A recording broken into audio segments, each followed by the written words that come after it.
Cahaya dalam kehidupan dan inspirasi dari Al-Quran. Bayangkan dunia tanpa cahaya, gelap gulita. Tidak ada kamera, mikroskop, atau bahkan teknologi seperti proyektor yang kita gunakan untuk menonton film. Cahaya adalah esensi kehidupan dan jendela bagi manusia untuk memahami dunia. Tidak heran jika cahaya menjadi salah satu elemen yang disebutkan dalam Al-Quran, khususnya dalam surah An-Nur ayat 35. Yang menyebut Allah sebagai cahaya langit dan bumi. Namun, lebih dari 1000 tahun yang lalu, seorang ilmuwan muslim bernama Ibn Al-Haytham, 965-1040 Masehi, mengubah cara dunia memandang cahaya. Karya-karyanya tidak hanya mendobrak ilmu optik, tetapi juga menjadi fondasi teknologi modern seperti kamera. Bahkan, ilmuwan kontemporer seperti Jim Al-Khalili, seorang fisikawan terkenal, mengakui bahwa dunia modern berutang banyak pada pemikiran Ibnu Al-Haytham. Siapa Ibnu Al-Haytham? Ibnu Al-Haytham adalah seorang ilmuwan muslim yang lahir di Basra, sekarang Irak, pada era keemasan Islam. Beliau tidak hanya seorang ahli dalam ilmu optik, tetapi juga seorang matematikawan, astronom, insinyur, dan filsuf.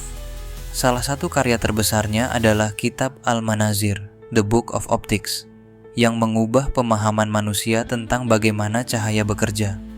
Sebelum Ibn Al-Haytham, para filsuf Yunani seperti Aristoteles percaya bahwa penglihatan terjadi karena mata memancarkan cahaya ke objek. Namun, Ibn Al-Haytham membantah teori ini dengan metode ilmiah yang ketat. Ia menunjukkan bahwa penglihatan terjadi karena cahaya dari objek masuk ke mata, bukan sebaliknya. Penemuan ini mengubah paradigma ilmu optik untuk selamanya. Teori cahaya Ibn Al-Haytham, revolusi ilmu optik. Ibn Al-Haytham adalah salah satu pelopor metode ilmiah. Alih-alih hanya berspekulasi, ia melakukan eksperimen untuk menguji teorinya. Ia mempelajari bagaimana cahaya memantul, refleksi, dan membias, refraksi, serta bagaimana cahaya bergerak dalam garis lurus. Hal ini menjadi dasar untuk memahami optik. Penemuan tentang kamera obskura. Ibn Al-Haytham adalah orang pertama yang mendokumentasikan fenomena kamera obskura. Ia menunjukkan bagaimana cahaya yang melewati lubang kecil menghasilkan gambar terbalik pada permukaan di belakangnya. Konsep ini menjadi dasar bagi perkembangan kamera modern. Matematika cahaya. Ibn Al-Haytham juga menghubungkan cahaya dengan matematika. Ia mengembangkan rumus untuk menjelaskan sudut refleksi dan pembiasan, yang kemudian menjadi dasar hukum Snell dalam fisika optik. Jim Al-Khalili, pengakuan atas karya Ibn Al-Haytham. Jim Al-Khalili, seorang fisikawan dan penulis terkenal, adalah salah satu ilmuwan modern yang sering mengangkat kisah Ibn Al-Haytham. Dalam bukunya The House of Wisdom dan beberapa dokumenter BBC, Jim menyebut Ibn Al-Haytham sebagai bapak optik modern. Ia menjelaskan bagaimana karya Ibn Al-Haytham membuka jalan bagi ilmuwan seperti Johannes Kepler dan Isaac Newton untuk memahami cahaya lebih lanjut. Kutipan Jim Al-Khalili.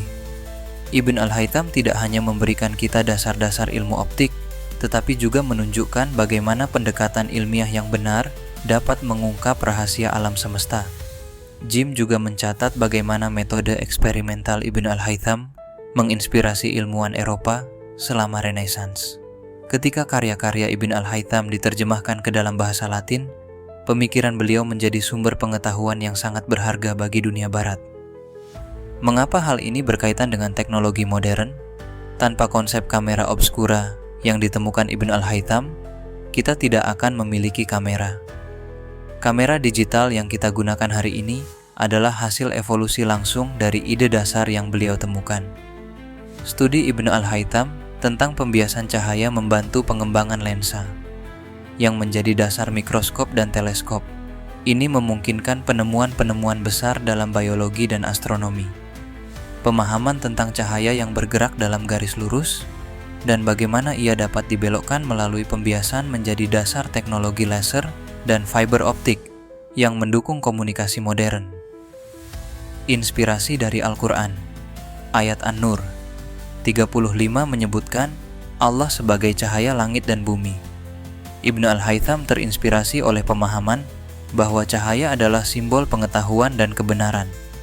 Ini mendorong beliau untuk mempelajari cahaya secara mendalam, bukan hanya sebagai fenomena fisik, tetapi juga sebagai aspek spiritual. Lalu apa kaitannya dengan perkembangan ilmu pengetahuan?